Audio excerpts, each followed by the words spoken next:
Ciso. Oh, it's fabulous!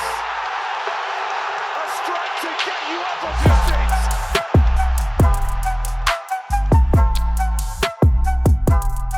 Hello and welcome to Seagulls Social, Season 5, Episode 3, and it is the Crawley summary, I suppose. Is that what we call it? Yeah.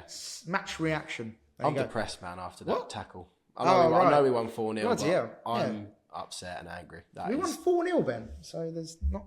Would I rather have gone out would you have rather have gone out of the cup if it meant that Matt O'Reilly didn't get injured? That's a big question straight away. I'd quite like to win the cup, to be honest. True, but Okay, I'm just gutted, man. That's 9 minutes into his debut. No, it was horrible. It was a terrible challenge as well. How that didn't get a yellow card is beyond me. The It's fact actually that insane. people were saying, it's because it was so early in the game, but like, so what? But yeah, yellow card. So yeah. what? It's Arguably a red. No, Jeff genuinely should have been a red. And then 10 minutes later he does that. He tackles and Ciso as well. Yeah, and he got a yellow card. Yeah, I mean, fuck it. I'm livid. Yeah. All right, let's talk about that challenge then. Obviously, 4-0 win, first of all. Great result. Just want to say out there as well, I did say 4-0 and it came true. And I said 2-1, we'd beat Man United as well. So that's 2-2. I might have said 4-1. No, I think you said 3. 3-0, I think. Did I? But anyway, I've got 2 predictions in a row, so I'm going for the hat-trick next time. But anyway, 4-0, great result. But yeah, let's talk about O'Reilly, because it was, 8 minutes since his debut? Yeah. We were all looking forward to it. Absolutely disgraceful tackle by Jay Williams. Also as well, the wink after. That is a disgrace, isn't it? If you're a Crawley fan, that's actually like backing it, saying, it's just welcome to League One, mate. Like, that's disgusting behaviour. If you're supporting what he done to O'Reilly. And then there's other clips that have come out. I saw one when he played for like Brandby Town or something like that, which is the level he probably should be playing at still because he's shite. Don't know how he's your captain, Crawley fans, because he's a prick. I'm absolutely rustled. My head's on Mars. But yeah, I saw him. He like flew into a tackle on another person. So it's not the first time he's done it. And then we saw it won't be the last. It won't be the last. We saw him what he done to Ciso, like we just said.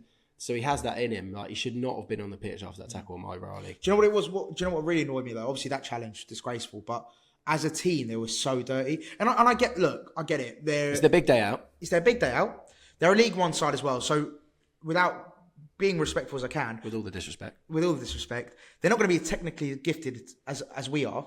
Right, so they're not going to be able to, be. Even though I know all the Crawley fans are saying we had more possession, we played them off the park, we had better chances. Well, you lost 4-0, lads. So you didn't know, did you? Anyway, look, I get it. A League One team coming to the Amex are going to want to be physical, really mark their presence, and I get that. But at the same time, there's a line, and I feel like they overstepped that so many times. We saw it with the Rolls tackle at the end as well. We've got red cards. Disgusting. Yeah, awful tackle. Then obviously the one on O'Reilly, which got him off injured. Like there was moments where, like lads, we get it. You're trying to be physical. You're trying to mark your presence. You're trying to disrupt the way Brighton play. But there's ways to go about it, and I feel that the way they did that was not good. And it was too physical.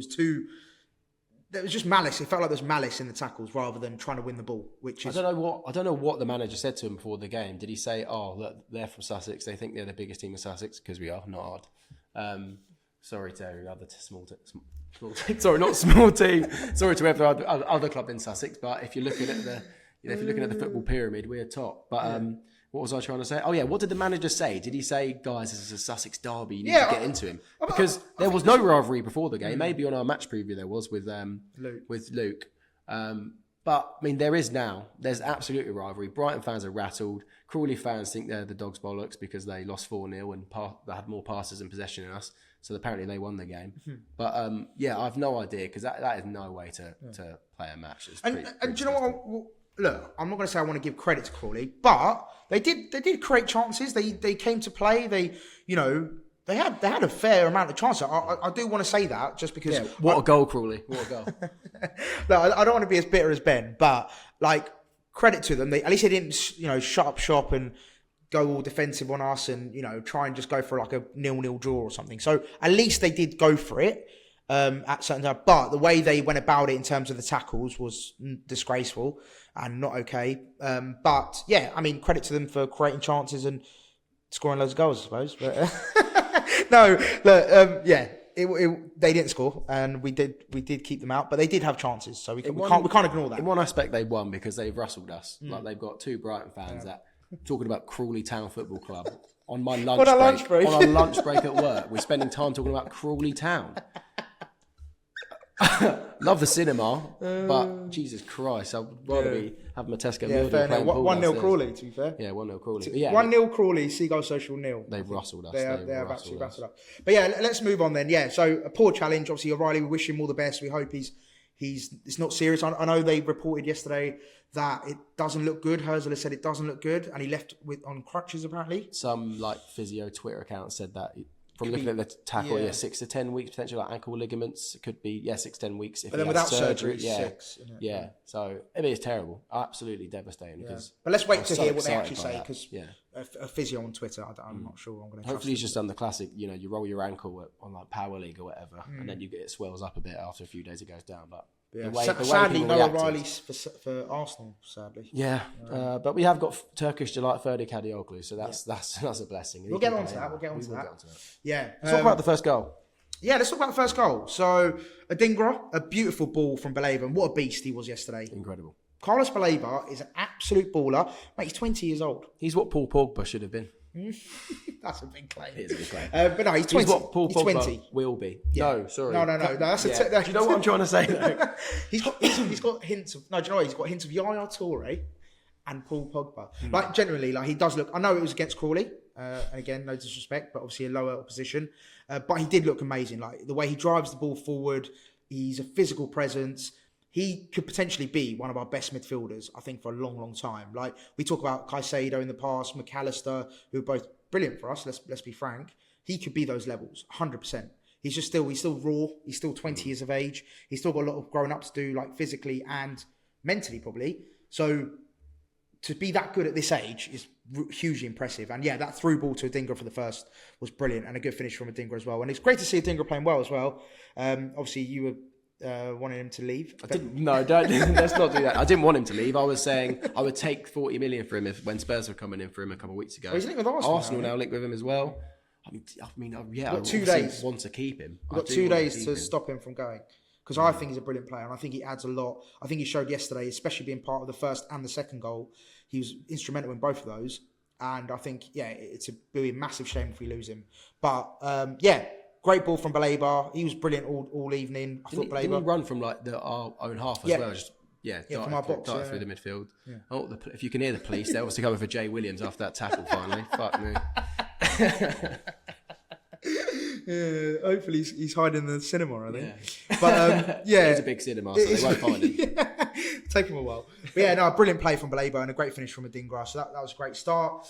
And then like I said, look, Crawley had their chances. They did create a bit. Yeah, a couple good saves from Verbruggen. Yeah, Verbruggen as well. Yeah, it was good to see Verbruggen back as well. Actually, yeah, Big Bart was back. He was a little bit rusty, I think, at times. There was a few moments where I thought he looked a bit rusty. I think there was one moment where he kicked the ball out of play, which again, it's just. The guy hasn't played for a while. Well, he's had no pre-season. I know he's at the Euros, but he hasn't had a pre-season. So still getting used to it. But great to see Verbruggen back. He's obviously going to be our number one this season, and he'll play a big part in how we play. So it'd be good to see him integrate back into the team, and hopefully he starts against Arsenal.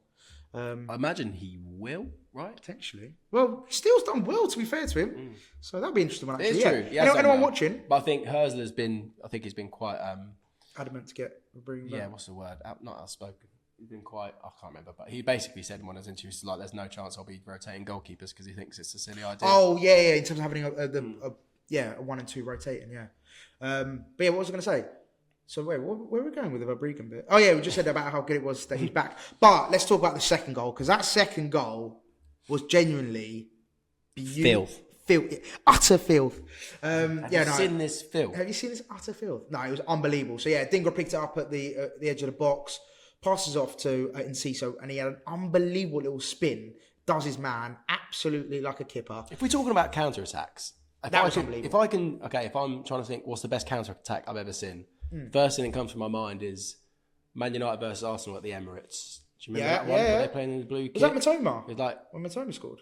No, I'm talking about, Man United versus Arsenal, not us. Sorry. No, it was when, I think Jason Park drove with the ball, gave it to Rooney, and Rooney crossed it in, and then Ronaldo slide tackled it in, and it was an unbelievable counter attack. In the Champions League. So ours is up there for sure. Adingra is just knocks the ball far away from the. I'm trying to think, what did he do? Knocked it away, completely tore him up for pace. Enciso's spin, nutmegging the player, so filthy, and then Sarmiento's pace. Runs Great through. finish as well. It was a really good finish because even like Enciso's pass was a bit behind him, so really well his left foot to drag it out and get a shot away. It's absolutely great run as well. Yeah. Well, Sarmiento obviously going on loan to Burnley looks like it's pretty much done deal.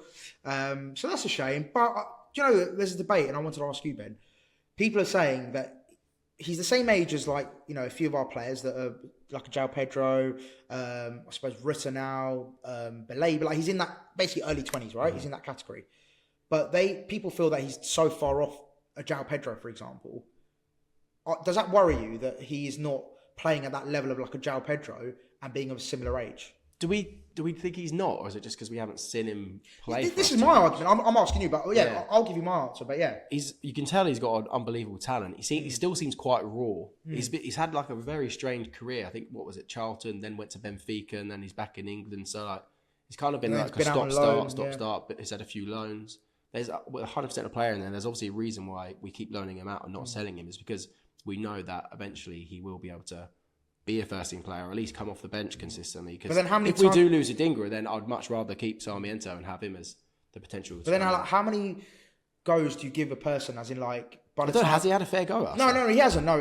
And no, I think the point I'm trying to make is though, like, surely they're seeing something in training that's like, oh, he's not ready yet. He's not ready yet. Every time he's not ready. But then when he plays, he does look good. So I'm a bit torn. I'm very torn. But hopefully he does well at Burnley. I wouldn't say he's the same type of player as João Pedro and Rutter that you mentioned. He's very different. No, of course. But in terms of development, I'll talk about development. Oh, okay. So like, at the stage of his career, it's in terms of his age and where he is in his development of his game. Do you think there's a reason why that isn't? Like, because obviously João Pedro's tearing up the Premier League at the moment. Yeah, mate. I think just opportunities. Like, imagine if he had a good run in our first team, maybe we would see those levels more consistently. But I think Burnley's actually quite a good move for him. As much as people joke and banter about Scott Parker, I think the one game I saw them play, they played pretty well. I think they tore, 4-0 away at Luton. Yeah. It looked really, really good. But I think they've been pretty poor since then. But they have lost a lot of players though. But they don't play like the classic Burnley way of the old school Dyche. Obviously, company changed that. Parker's still playing like nice, attractive football, I guess. So it's good that he's going to a team that does play attacking football and can score lots of goals. So hopefully Sarmiento can do that. I know they've signed Hannibal as well, and they signed a third player as well. I think I saw that they've got Hannibal, Sarmiento, and someone else. So yeah, it could be a really good loan for him, and hopefully he does really well, and then can actually be, a first team player, if not like fringe player coming off the bench. Because a lot of the Brighton fans do love him. Yeah. And he's great eye candy as well. I bet his DMs are popping off on Insta. But no, I agree with you. I think there's definitely a player in there with him. I think he's I think he's definitely got that quality. It's just like you said, he hasn't been given the chance. He hasn't played as many minutes, probably, especially first team football. I think he's either not had much from us, and then when he's gone out on loan, it's been at a lower level. So he's not really playing Premier League football like Buonanotte at Leicester now. He's going to be playing week in, week out at Premier League level, which is brilliant for his development. He's going to come back, and he's already got 2 assists, I think, Buonanotte. So shout out to him. He's playing really well over at Leicester. But I feel like that's the sort of level that going to the Championship's great, and I think you'll develop a lot. But I think maybe he needs to go to maybe a top league in Europe, maybe. Like USG, for example. Like send him up to USG. Have a year in the Belgian Pro League. Or even I would have preferred him to stay in the Premier League and just gone back on loan to Ipswich. Would have been quite. I don't know if they need him still, but obviously I think he featured quite a bit towards their promotion push.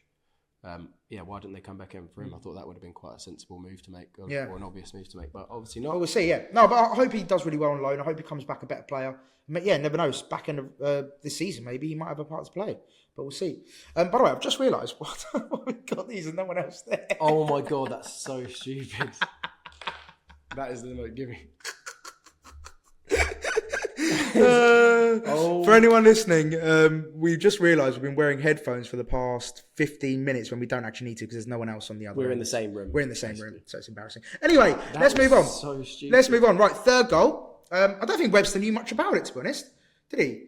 Ben's just trying to figure out the... No, we're good. So, it was... Webster, I don't think he knew much about it, to be honest. It was a corner, good corner in, but it sort of hit him, really. Hit him in the face and it just went in. So, he'll take that all day long. I think it was one of them ones where, the ball's coming, there's people in the way, but you've got to just kind of like Just pretend. direct You've just it. got to like pretend Yeah, that it's going to come to you, and just think that if it doesn't, but it did look like it just went be fair, deflected off his head. Yeah, he did look like he directed it, but It was just very quick. I think I'll give him his flowers. I think it was just really good, quick reactions. Thinking, oh god, they've missed it. Let me quickly nut it in, and it did. It went in. Yeah. And it meant a lot to Webster, I'm sure. And he like his celebrations were proper. Like he gave it some. But also as well, he played really well. I thought Webster. I've had my doubts about him in the past in terms of like, is he good enough to be cover for Duncan Van Hecker? But I think he is. I think he's a solid, reliable defender. Obviously, he's got a bit of a mistake in him sometimes, a bit of lack of concentration. We've seen a few times in the past where he has been error prone, but I suppose you could say that about Dunk, and he's one of our best ever defenders. So yeah, you can't judge him completely on that. But yeah, no, I think he's good enough to be a backup with him and Igor. Yeah. Thought they looked pretty solid, to be honest. Most of the evening, there was a few maybe lapses where was it Imari Samuels got caught out a little bit. But yeah, I mean, considering it was a back four that hadn't played this season yet in Lamptey, as in started the game, Lamptey, Samuels, Webster and Igor, I thought they done all right, and obviously didn't concede a goal, which is great. So good goal from Webster in the end, and made that 3-0 and quite comfortable really at that stage, obviously. And then we made it 4 quickly after. Mark Mahoney, I can't even say it. Mahoney. Does anyone know how to pronounce his name? Mark, do you even know how to pronounce your name? Well, no, that Premier Let League us know. video. Yeah. That Premier League video, they must have it on there. Yeah, surely. Sean Dyche has had to tell us how to pronounce his name for some reason, but we need Mark to do one. Yeah. Is it? So I reckon, Mark O'Mahony, who apparently is going to be going on loan to Portsmouth with Cozy Adubry as well, which a double swoop for Portsmouth, which would be 2 really good signings. And Rushworth to Hull as well. Rushworth to Hull. Really? Yeah, he's going to Hull. He's got his medical today, apparently. So, a lot of players going to Championship clubs. It should be interesting. We should be seeing a lot of Brighton representation in the Champs. So it'll be good to keep an eye on. Who is the new Hull manager? I actually don't know. Brasilia wasn't he? And then he got sacked. I can't remember who it is now. Oh, is it a Turkish guy? I think he's Turkish, you know. I don't know. Anyway, anyway, Mark, done really well. He hassled the defender, nicked the ball off him. And then, it was a great finish as well from him. First ever professional goal for Brighton Hove Albion. Hopefully many more to come. So, he looked good. He looked lively.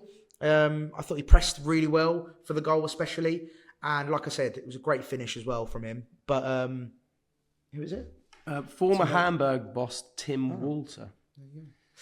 But anyway, great finish from Mark. Yeah, no, it was. Sorry. I'm just shocked because he's not Turkish. He's called Tim.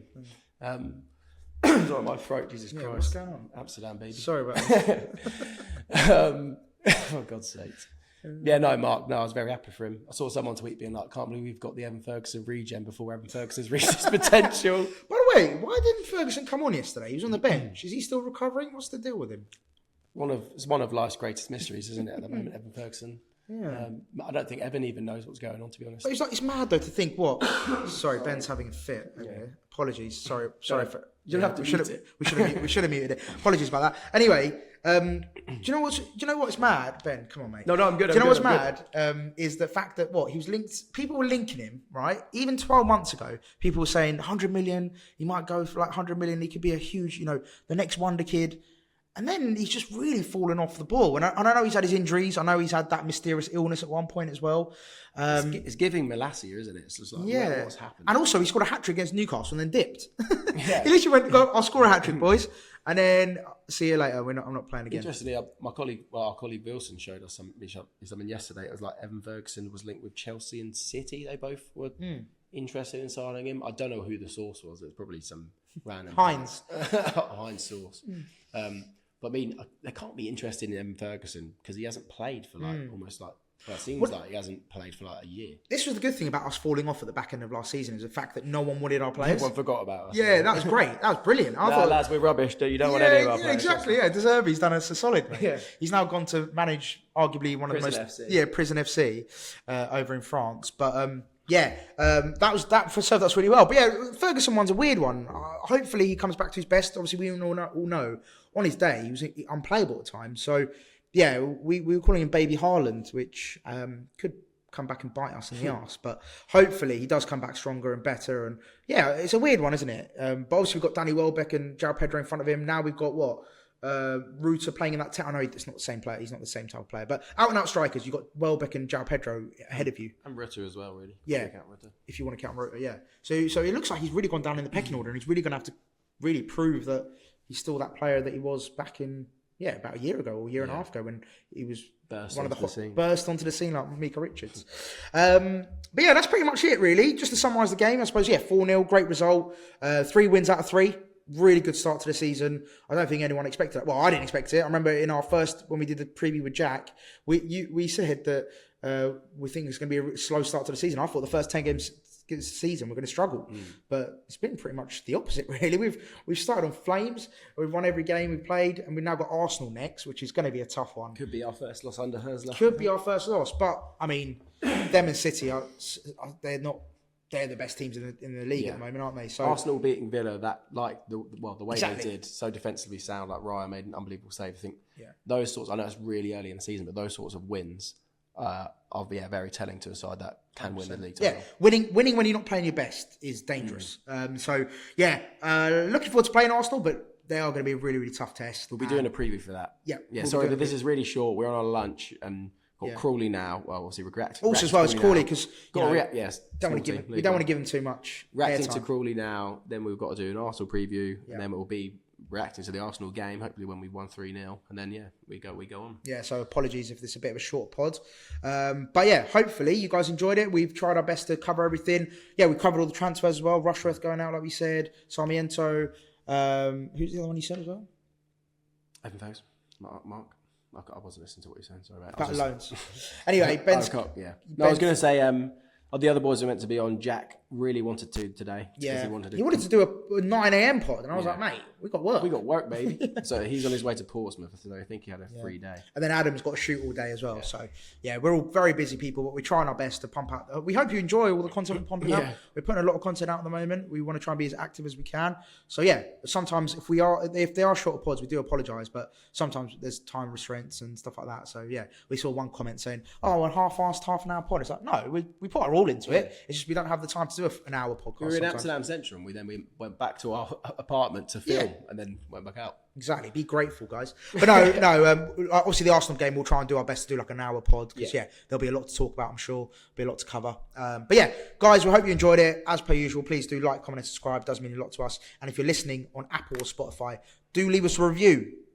I haven't seen any new reviews, so whoever's listening on Apple and Spotify, leave a review, please, and a 5-star one at that. And follow us on Twitter and IG, Seagulls Social, and our personals are in the description on Instagram, on YouTube. YouTube, So make sure you follow us. We post a lot on social as well. Lots of memes, lots of fun stuff. Make sure to follow us on that. But without further ado, is anything else? Any final business, Ben? I didn't mind Crawley before this, but Crawley can fuck off. I said between his quote to finish us off. Right, peace out. 8 times down, and we'll see you for the Arsenal preview.